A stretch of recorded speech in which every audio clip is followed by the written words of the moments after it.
there's enough problems in the world. You know, our job's just to make sure at the end of the day people can have a good time. Hailing from small town Australia, these rockers are following a tradition of awesome pub rock. Hi, I'm Rebecca Brayton and welcome to WatchMojo.com. And today we're speaking with Joel and Ryan O'Keeffe from Airbourne. To make all the rules and tell others what to do.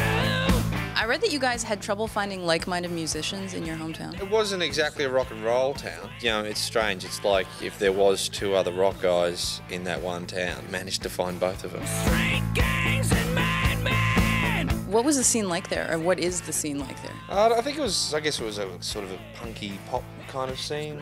Yeah, it wasn't really rock and roll. We were sort of, that's what we're pretty extreme about when we play rock and roll. We go pretty hard at it because we started out in Warrnambool where there wasn't any, so it's just got to go bang.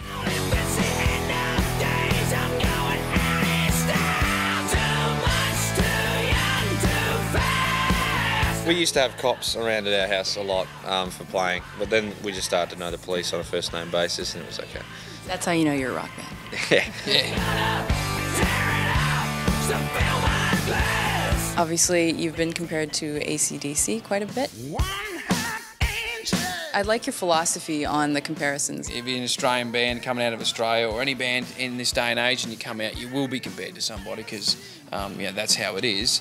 And to be compared to the best rock and roll band and to only be compared to the best rock and roll band is the best compliment you could ever have. I mean, there's a lot of bands that come out through the mid-90s that sounded like, well, that you would never ever want to be compared to. AC/DC are a true hard-working rock and roll band, and we love it. Simple drums, just not trying to do anything fancy, just meat and potatoes rock and roll. There ain't no way but the hard way, so get used to it. Now, you guys have a new album out soon. What can we expect from this new album? Rock and roll.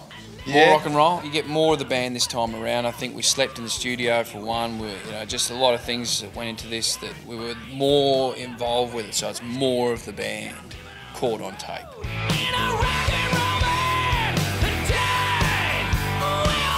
I wanted to ask you guys about sleeping in the studio. How does that affect the outcome of the music? It was great to actually be that involved with the record, and after it was done, I think we sort of said that we'd probably do it again. I know one night we drilled a huge hole through the wall with one of the construction guys who was working upstairs, and we put an amplifier on the other side and then put just one mic in that room, and it just created a better sound. And those kind of things happen when you're involved with the record that much.